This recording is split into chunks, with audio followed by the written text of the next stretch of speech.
The Trisolar Alliance ships appeared in Earth's orbit on a Tuesday morning. They were huge, shaped like smooth silver leaves that caught the sunlight. News channels across the world showed the same images. People gathered in streets, looking up at the sky. In the White House emergency room, President Howard Ellis watched the screens with his advisors. No one spoke for a long time. "They're just waiting," said Defense Secretary Gloria Martinez. The alien visitors made no threats. They sent a simple message in perfect English. "We come to talk. We need help." 3 days later, 5 alien representatives landed in a small ship at a United Nations airfield in Geneva. They called themselves the Trisolar Alliance. Their leader was Ambassador Clexty, a tall, blue-skinned being with 4 arms and eyes that shimmered like oil on water. Admiral Laura Patterson stood at the back of the room during the first meeting. She wore her full dress uniform, medals gleaming under the lights. At 45, she had seen combat in 3 conflicts, but nothing prepared her for this. She watched Ambassador Clexty carefully as he spoke to the gathered world leaders. "Our civilization has fought the Vorn Imperium for 30 years, Clexty said. His voice sounded like stones rolling downhill. "We lose ground every year. Our scientists studied many worlds and species. Yours shows great promise." "Promise for what?"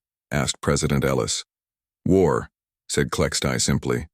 "Humans adapt quickly. You think in ways we do not. We offer a trade. We give technology. You give soldiers." Laura felt cold hearing those words. The room filled with excited whispers. She knew what the politicians saw: spaceships, new energy sources, medical breakthroughs. What they did not see was the cost. The United Nations voted 3 weeks later. Earth would join the alliance. Humans would fight in a war among the stars. In return, the alliance would share technology that would advance Earth by centuries. Laura Patterson was named Admiral of the First Earth Fleet. She received orders to build a force of 10,000 soldiers and crew. "I don't trust them," Laura told General Alan Rogers in his office at the Pentagon. The room had a large window looking out over the river. On his desk sat a photo of his wife and daughters. Alan nodded slowly. "Neither do I, but orders are orders. The technology they've already shared has cured 3 types of cancer." "They're not telling us everything about this war," Laura said. "I want separate communication systems for our ships. Earth-made, not alien tech. And I want our own battle plans, not just following their orders." "Done," said Alan. "But be careful. We're the small fish in a very big ocean now." 3 months later, Laura stood on the bridge of the EFS Horizon, Earth's first starship. Built with Alliance help, it still had a human feel. The control panels used Earth languages. The crew wore uniforms based on naval designs, but the engines could bend space. The weapons could destroy mountains. Captain Frank Miller approached her as she looked out at the stars. "All systems ready, Admiral. The crew is nervous but ready." "And you, Frank? Are you ready to fight aliens we've never seen for aliens we barely know?" Frank smiled slightly. "When you put it that way, it sounds crazy. But I joined the Navy to protect Earth. If these Vorn are as bad as the Alliance says, better to fight them out here than at home." Laura nodded. "Keep one eye on the enemy and one eye on our allies." The first Earth fleet traveled through what the Alliance called a fold point, a place where space could be crossed like folding a paper. They emerged near a star system the Alliance had lost 3 years ago. Laura met with Alliance Commander Ziv on his ship before the battle. Ziv looked similar to Clexty, but with darker skin and 6 fingers on each hand. "Your ships will form a defensive line here." Ziv pointed to a holographic map. "The Vorn attack using standard patterns. Hold position until our main fleet attacks their flank." Laura studied the map. "What if we split our forces? My ships could move behind this moon and surprise them from behind." Ziv's eyes blinked rapidly. "No, that is not how battles are fought. Follow the plan." When Laura returned to her ship, she immediately called her captains together. "We'll start with their plan," she told them. "But be ready for my orders. I don't like being the bait in someone else's trap." The Vorn ships appeared 2 days later. They looked nothing like the Alliance vessels. Where Alliance ships were smooth and bright, Vorn ships were dark with sharp edges like weapons themselves. They moved in perfect formation. "They're exactly where Commander Ziv predicted," said Frank. Laura watched the enemy ships on the main screen. Something felt wrong. "Where's the Alliance main fleet? They should be attacking by now." Communications Officer Linda Hayes looked up from her station.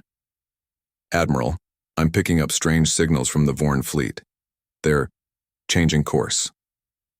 Laura felt a cold certainty form in her stomach. "They knew we were coming. Put me through." To all ships. When all captains were connected, Laura spoke clearly. "This is Admiral Patterson. The Alliance plan has failed. Implement Emergency Plan Delta now." Captain Daniel Murphy's voice came through the speakers. "Admiral, that's our untested plan. The Alliance hasn't approved it." "The Alliance isn't here, Captain," Laura said. "And I think they knew this would happen. Execute Delta now." The Earth fleet suddenly broke formation. Instead of holding a defensive line, the ships split into 3 groups. Laura had designed this plan based on naval battles from Earth's history. It was nothing like the rigid formations the Alliance used. The Vorn ships hesitated, then tried to adjust to the unexpected movement. "They're confused," Frank said with surprise. "They don't know which group to follow." Laura nodded. "Because they've never fought humans before. Alliance Commander Ziv set us up to test the Vorn. Let's show them both what humans can do. All ships, attack pattern Sigma. Target their lead vessels." The Earth fleet moved with surprising speed, concentrating fire on the largest Vorn ships. Alliance tactical advisors had taught them about weak points in Vorn design. Now Laura used that knowledge aggressively. 6 hours later, the battle was over. The Earth fleet had destroyed 12 Vorn ships and damaged many others. The rest had retreated. The human fleet had lost 2 ships and several others needed repairs. When Alliance reinforcements finally arrived, Commander Ziv seemed stunned by what he saw. "How did you survive?" he asked Laura during their video call. "The Vorn force was 3 times your size." "We adapted," Laura said coldly. "Something you said humans were good at." "Tell me, Commander, did you know the Vorn would be waiting for us?" Ziv's eyes shifted away from the screen. "We suspected they might detect our approach. You used us as bait." Laura's voice was calm, but her eyes burned. "That's not an alliance. On Earth, we don't sacrifice allies without telling them." "The results are remarkable," Ziv said, ignoring her accusation. "The Vorn haven't retreated from a battle in 5 years. Your tactics confuse them." Laura leaned toward the screen. "Listen carefully. We'll continue to fight because that's our agreement. But from now on, Earth forces will develop our own strategies. You brought humans into your war. Now you'll see how we fight." As Laura ended the call, she turned to Frank. "Send a message to General Rogers on our secure channel. Tell him we need to rethink everything about this alliance." Frank nodded. "Yes, Admiral. And what should I tell the crew?" Laura looked out at the stars. "Tell them they performed brilliantly, and tell them to get ready. This war just started, for us." Neither Laura nor anyone else in the human fleet could have known that this battle would be the first step toward a warning that would echo across the galaxy. Never drag humans into your wars. 3 months after the first battle, the Earth fleet had grown. 25 ships now flew under Admiral Laura Patterson's command. The Alliance had provided more technology, impressed by how quickly humans learned to use alien systems. Lieutenant, Commander Samantha Wright stood on the bridge of her ship, the EFS Valor. At 32, she had risen quickly through the ranks. Before the aliens came, she had been known for creative problem-solving in difficult situations. Now those skills were even more valuable. "Commander," called out her navigation officer, "we've reached the Proxima Centauri system." Samantha nodded. "All stop. Begin passive scans." The Proxima Centauri system was important to the Alliance. It contained rare minerals needed for their ship engines. The Vorn had taken control of it last year. Samantha's communications officer looked up from her station. "Message from Admiral Patterson. All captains to report for briefing." 1 hour. Later, Samantha sat with other human captains in the briefing room of the EFS Horizon. The room was filled with holographic maps showing the Proxima Centauri system. Admiral Patterson stood at the front, her face serious. Intelligence reports show a large Vorn fleet in the system, Laura said. Our mission is to drive them out and secure the mining stations. Alliance Commander Ziv has provided the standard battle plan. She showed a simple formation where all ships would approach in a single group, exchange fire with the enemy, and hopefully force them to retreat. However, Laura continued, we will not be following this plan. Captain Martinez will lead our main force in a direct approach, appearing to follow Alliance doctrine.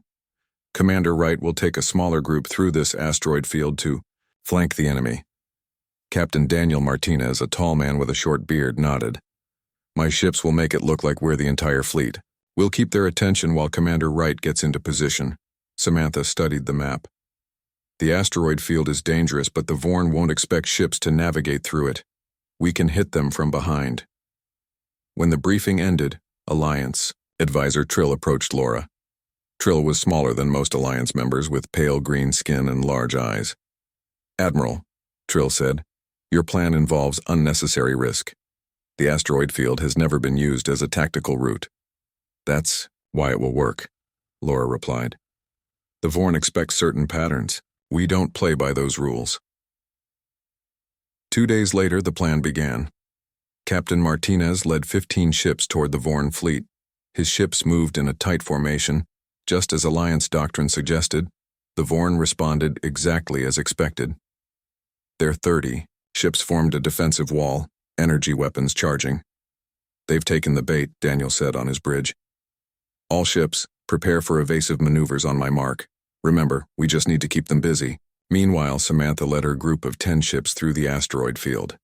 Navigation was difficult. The asteroids moved in unpredictable ways. 2 ships suffered minor damage from collisions. Steady, Samantha told her crew. Slow and careful. The Vorn have no idea we're here. Her ship's sensors showed the main battle beginning. Martinez's ships darted in and out, firing quick bursts, then moving away. The Vorn seemed confused by the hit-and-run tactics, so different from the Alliance's usual approach. They're fully engaged, Samantha's tactical officer reported. We're almost in position. All ships prepare weapons, Samantha ordered. Target their rear ships first, then work forward. When Samantha's ships emerged from the asteroid field, they found the Vorn fleet completely focused on Martinez's force. The Vorn ships had no rear shields activated. They never expected an attack from behind. Fire all weapons, Samantha commanded. 10 human ships opened fire simultaneously. The Vorn ships closest to them exploded, caught completely by surprise. Confusion spread through the enemy fleet. Captain Martinez saw the explosions and grinned. They're breaking formation. All ships full attack. The Vorn fleet, now caught between 2 human forces, tried to regroup, but their rigid command structure couldn't adapt quickly enough. Human ships moved unpredictably, changing speed and direction in ways the Vorn couldn't anticipate. 3 hours later, 19 Vorn ships were destroyed. The rest had fled the system. The human fleet had lost only 2 ships. On the other side of the galaxy, the battle was observed with great interest. Impossible, said Vorn High Commander Drask. His gray skin was tight with anger as he watched the battle recordings. They violated every principle of space combat. They used the asteroid field as a weapon, said his advisor. And their ships moved without proper formation. Learn everything about these humans, Drask ordered. Find their weaknesses. The Alliance leaders were also surprised by the victory. In their war room, several commanders watched the battle data. Remarkable, said Fleet Master Gorn. The humans used tactics no civilized species would consider. Ambassador Klexty nodded. As I predicted, they think differently. Their history is filled with constant warfare against themselves. They understand violence in ways we do not. But can we control them? Asked another commander. Klexty watched the screens showing human ships celebrating their victory. We must try. They may be our only hope against the Vorn. On Earth, the news of the victory spread quickly. People celebrated in the streets. Recruitment centers for the space fleet were overwhelmed with volunteers. In his Pentagon office, General Alan Rogers read the detailed battle reports from Admiral Patterson. "Brilliant tactics," he said to himself. "But the Alliance is starting to worry about what we can do." He opened a secure channel to the EFS horizon. Laura Patterson's face appeared on the screen. "Congratulations, Admiral," Alan said. "Your strategy worked perfectly." "Thank you, General," Laura replied. "But I'm concerned about our allies. They seem uncomfortable with how we fight." Alan nodded. "I've noticed that too. They expected us to follow their rules of engagement." "There's something else," Laura said. "After the battle, I spoke with some Alliance officers. They mentioned other species they've allied with before, species that don't exist anymore." Alan's expression grew serious. "You think we're not the first race they've recruited?" "I think we're the first that's been this successful," Laura answered. "And that worries them." "Keep winning battles, Laura," Alan said. "But watch your back. I'm sending you something interesting. Our scientists have been studying Alliance shield technology. Engineer Nancy Blackwell has found a way to modify it into a new kind of weapon." Laura smiled. "That's exactly what I need. The Vorn won't expect it." As the call ended, Laura looked out at the stars. The human fleet was growing stronger. They were learning to use alien technology in ways the aliens themselves never imagined. But she couldn't shake the feeling that they were pieces in a game much bigger than anyone had told them. The Alliance needed humans desperately. What would happen when the war ended? Elsewhere in the ship, human soldiers and crew celebrated their victory. They didn't know that Alliance observers were watching them with a growing mixture of hope and fear. The humans were saving the Alliance, but at what cost? Engineer Nancy Blackwell did not look like someone who could change the course of an interstellar war. She was a short woman with curly brown hair who spoke softly and preferred working alone. Before the aliens came, she had designed power systems for submarines. Now she worked in a laboratory filled with Alliance technology. Nancy stared at the shield generator on her workbench. It was about the size of a microwave oven, but much more powerful. Alliance shields could stop almost any weapon. "I think I've got it," she said to her assistant, Paul Garcia. "The shield doesn't just block energy, it absorbs it and redistributes it." Paul nodded. "So what happens if we reverse the distribution pattern?" Nancy smiled. "Let's find out." 6 weeks later, Admiral Laura Patterson watched as Nancy demonstrated her invention on a test ship. The modified shield generator sent out pulses of energy instead of blocking it. "The pulse disrupts Vorn neural systems," Nancy explained. "It won't kill them, but it will knock them unconscious for about 30 minutes. "And it doesn't damage their ships?" Laura asked. "Not at all. We can capture vessels intact." Laura's eyes widened. "This changes everything. We can take their ships without destroying them." The new weapon was named the Blackwell Pulse.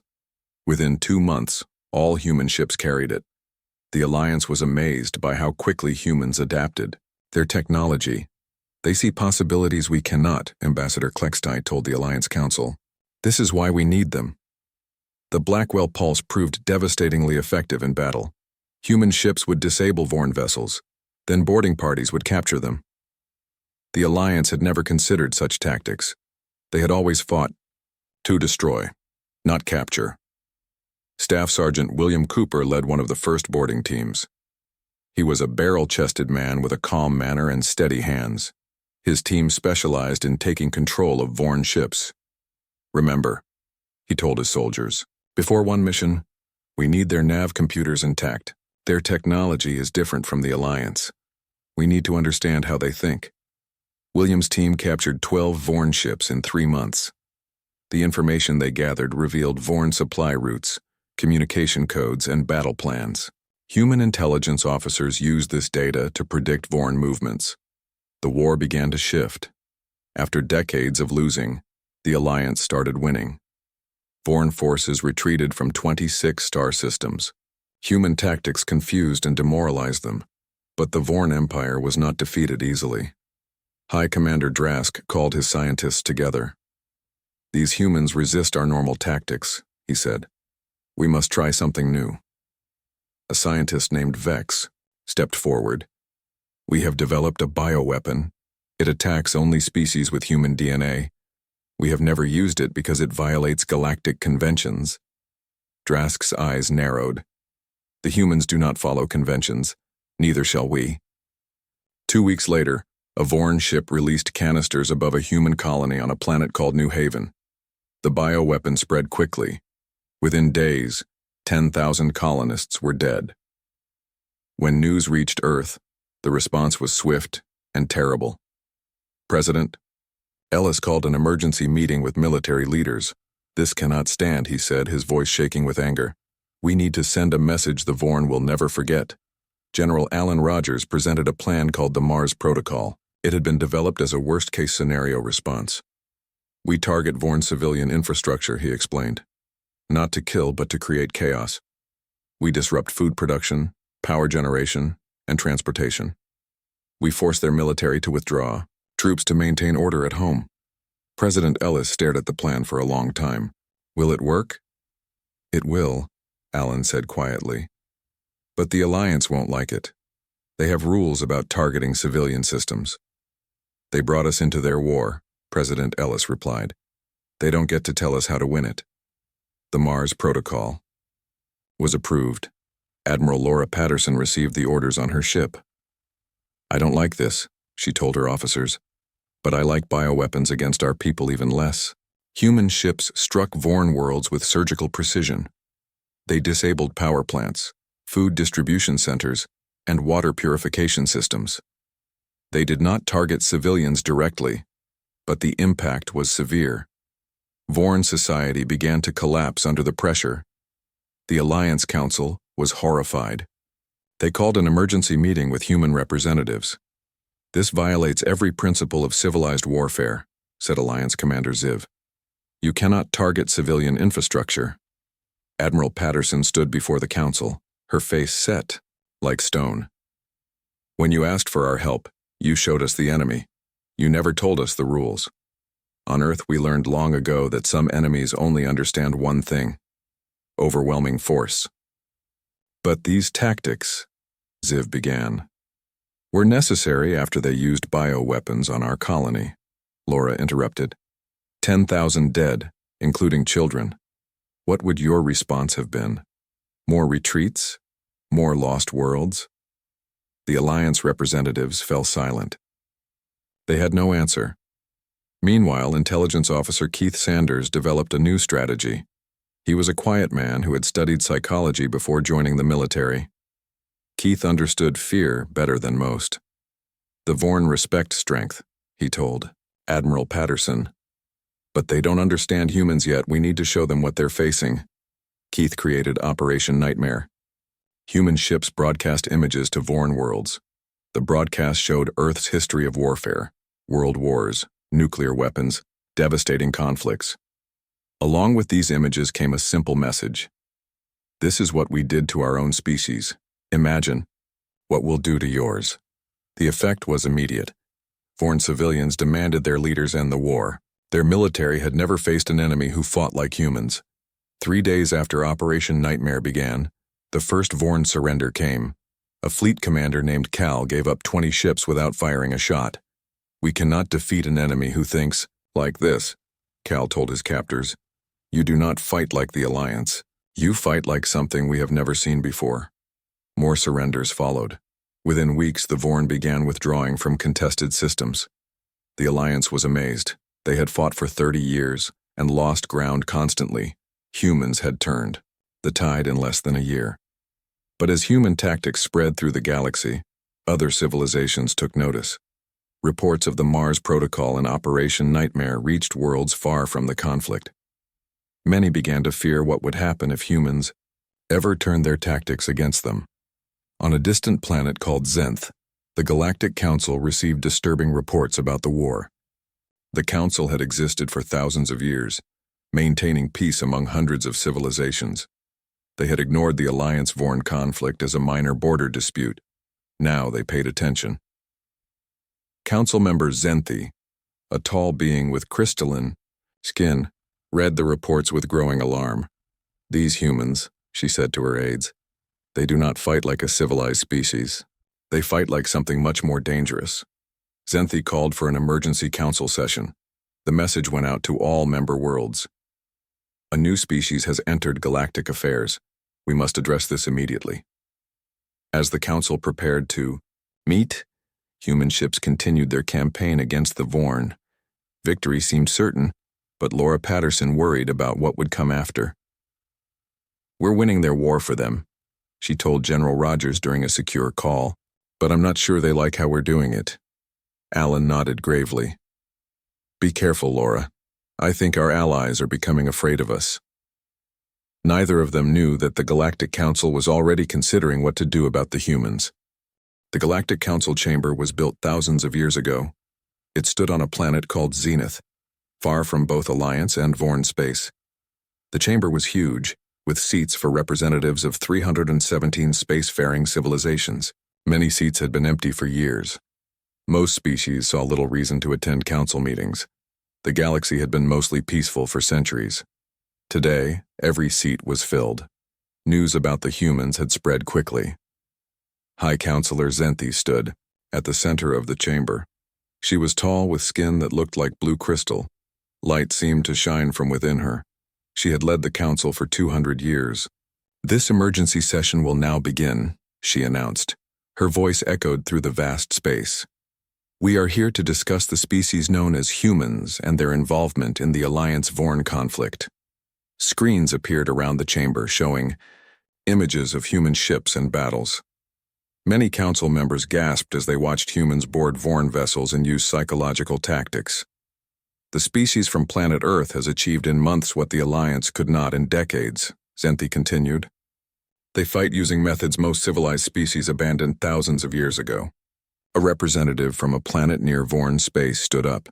He had 4 arms and gray skin. "My world has received refugees from Vorn colonies. They tell stories of terror. Human tactics have caused panic on 15 worlds." Alliance representatives shifted uncomfortably in their seats.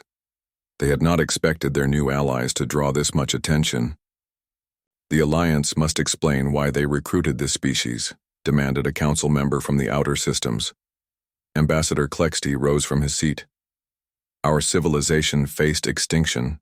The Vorn pushed us back year after year. We searched for help and found humans. Yes, their methods are unusual, but they are effective." "Effective?" asked Zenthi. "They target civilian infrastructure. They use psychological warfare. They board ships and capture crews. These are not the actions of a civilized species." "They don't fight like a civilized species," agreed another council member. "They fight like a predator that hasn't eaten in weeks." Klexty tried to defend the decision to recruit humans, but his words sounded hollow. The council had seen the reports. Humans had completely changed the nature of the war. Vorn delegates entered the chamber next. They looked defeated. Their once proud military had been broken by human tactics. "The humans do not respect the unwritten rules of warfare that have existed in our galaxy for millennia," said the Vorn representative. "They adapt too quickly. They see weaknesses we do not know we have." He showed evidence of Operation Nightmare, the psychological campaign that had caused panic on Vorn worlds. Council members watched in silence as human broadcasts played on the screens. The chamber erupted in angry shouts after the presentation. Many called for immediate action to contain the human threat. Others demanded the Alliance be punished for introducing such a dangerous species to galactic politics. "Order!" shouted Zenthi. "We will hear from the humans themselves before making any decisions." A hush fell over the chamber as Dr. Olivia Russell entered. She was Earth's first representative to the Galactic Council, a tall woman with dark skin and quiet confidence. She had been a diplomat before the aliens came. Now she represented humanity before the galaxy. Olivia walked to the center of the chamber and looked around at the assembled aliens. She showed no fear, though she was the only human among thousands of extraterrestrial beings. "Members of the Galactic Council," she began. I understand your concerns about human involvement in this conflict, but I must remind you that we did not start this war. We did not even know other intelligent life existed until the Alliance arrived at our planet. She paused, letting her words sink in. The Alliance came to our world bearing gifts of technology. They asked for soldiers. They showed us an enemy, but they never told us the rules. Olivia turned to face the Alliance representatives. You never prepared us for the scope of this conflict. You never explained the unwritten codes of conduct. You wanted weapons, and humans are the best weapons in the galaxy, because we spent our entire history using ourselves against ourselves. Her words echoed through the chamber. No one spoke. Humans adapt quickly because we had to, Olivia continued. Our planet tested us with ice ages, floods, and droughts. Our own kind tested us with wars and conflicts. We survived because we learned to change, to find new ways to overcome challenges. She looked at the Vorn delegation. When the Vorn used bioweapons against our colony on New Haven, they broke your unwritten rules first. 10,000 of our people died, including children. Our response was harsh, yes, but it was meant to end the war quickly, to prevent more deaths on both sides. Many council members murmured among themselves. They had not known about the bioweapon attack. If you wish to judge humanity, Olivia said, judge us fairly. We were brought into a war we didn't understand with rules no one explained. We fought the only way we knew how. Her speech, later called the responsibility speech, shifted the mood in the chamber. Many council members who had been angry now looked thoughtful. Xanthi thanked Olivia and asked her to leave while the council deliberated. The debate that followed lasted 9 days, the longest in council history. Some members argued that humans were too dangerous to allow into the Galactic community. Others pointed out that humans had been defending themselves after a devastating attack. The Alliance representatives were questioned harshly about their decision to recruit Earth without properly explaining galactic norms. They had no good answers. Meanwhile, on Earth, people waited anxiously for the Council's decision. The Alliance had explained the importance of the Galactic Council. If they ruled against humans, Earth could face serious consequences. President Ellis met with his advisors in the White House Situation Room. The mood was tense. What are our options if the Council rules against us? He asked General Alan Rogers. Alan looked grim. We have advanced our technology significantly with Alliance help. We could defend Earth, but we are still just one planet, against hundreds of advanced civilizations. And if they demand we withdraw from the war, that might be our best option, Alan admitted. We've already achieved major victories against the Vorn. The Alliance is in a much better position now than when they found us. Laura Patterson joined the meeting via secure video link from her ship. There's another problem, she said. Some Alliance commanders are becoming nervous about our capabilities. I've noticed them holding back information and technology. President Ellis nodded slowly. They're worried about what happens after the war, whether they can control us. Can they? Asked a cabinet secretary. No one answered. The question hung in the air as they waited for news from the council. On the 9th day of deliberations, the Galactic Council reached their decision. They called Dr. Olivia Russell back to the chamber to hear their ruling. Xanthi spoke for all council members. The human species has demonstrated capabilities that concern many in our community. However, we recognize that you were brought into this conflict without proper guidance. She looked at the Alliance representatives with disapproval. The Trisolar Alliance bears responsibility for introducing a developing species to interstellar conflict without adequate preparation. The Vorn bear responsibility for using forbidden weapons against human civilians. Olivia stood straight as she listened. Her face revealed nothing of her thoughts. The Council has reached a decision that will be announced tomorrow, Xanthi concluded. It will address all parties in this conflict and set a precedent for future interactions. As Olivia left the chamber, she wondered what the ruling would mean for humanity's place in the galaxy. Earth had proven itself a formidable force, but at what cost? Would they be welcomed into the galactic community, or feared as dangerous outsiders? The answer would come tomorrow, and it would change the course of human history forever. The final day of the council session arrived. The chamber was silent as representatives from across the galaxy waited for the announcement. Dr. Olivia Russell stood with her small team of human advisors. They had spent the night preparing for all possible outcomes. High Counselor Zenthi moved to the center of the chamber. Her crystalline skin caught the light as she turned to address the assembly. After much deliberation, the Galactic Council has reached a decision regarding the Alliance-Vorn conflict and human involvement, she began. This will be issued as Proclamation 7221. Zenthi raised her hand, and a glowing document appeared in the air before her. First, no civilization shall involve humans in interspecies conflicts under penalty of immediate intervention by Council peacekeeping forces. A murmur ran through the chamber. This was unprecedented. The Council rarely intervened directly in conflicts. Second, the Trisolar Alliance is formally censured for recruiting a developing species without proper preparation or disclosure of galactic norms. Alliance representatives lowered their heads. Censure by the Council was a serious matter. It would affect their standing in galactic politics for years. Third, the Vorn Imperium is censured for the use of prohibited bioweapons against human civilians. The Vorn delegates showed no reaction. Their empire was already in retreat because of human tactics. Fourth, both the Alliance and Vorn will pay reparations to Earth for damages caused during this conflict. Olivia exchanged surprised glances with her team. They had not expected reparations. Finally, the Council will establish a monitoring station in Earth's solar system, not to watch for human aggression but to prevent other species from seeking human military assistance. Zenthi lowered the document and looked directly at Olivia. The Council recognizes that humans were drawn into a conflict not of their making. However, your methods of warfare concern many civilizations.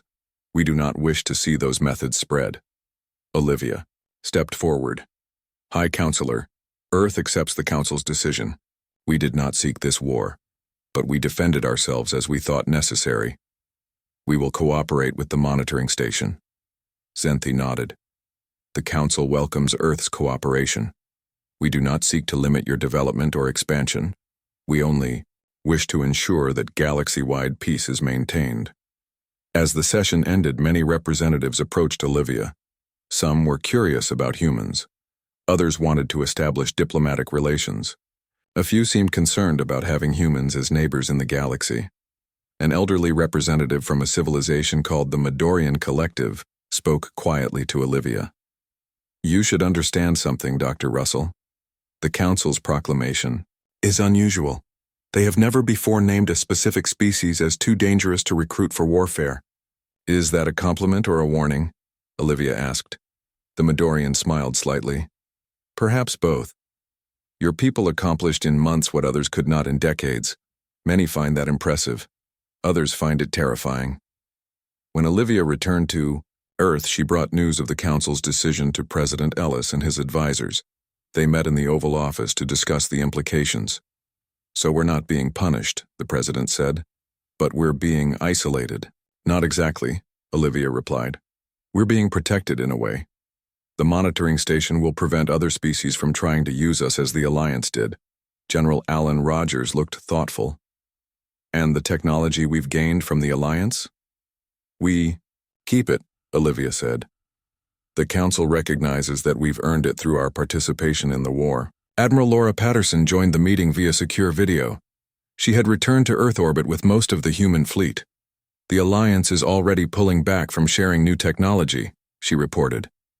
They're nervous about what we might do with it. They should be, Alan said. We've adapted their systems in ways they never imagined. President Ellis stood and walked to the window. Outside, people went about their daily lives, many still adjusting to the reality of aliens and interstellar politics. What does this mean? For humanity's future in the galaxy? He asked. Olivia considered the question carefully. We're seen as dangerous but valuable. The Council wants to keep us at arm's length but doesn't want to restrict our development. I think they're waiting to see what we do next. Over the next 10 years, humanity expanded into space with remarkable speed. The technology gained from the Alliance accelerated Earth's development. Human colonies were established on 20 worlds within a decade.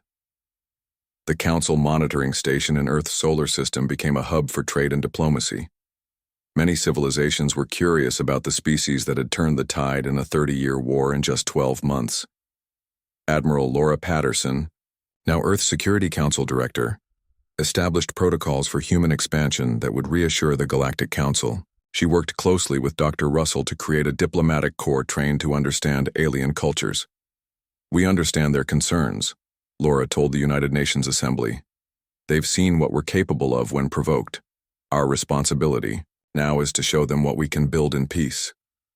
Humans proved to be as creative in peacetime as they were in war. They adapted alien technologies in innovative ways and shared their own discoveries. Several medical treatments developed on Earth spread throughout the galaxy, earning humans goodwill among many civilizations. The Alliance-Vorn War ended officially 5 years after the Council's proclamation. Both sides were exhausted, and neither wanted to risk further human involvement. The peace treaty was signed on neutral ground with Council observers present.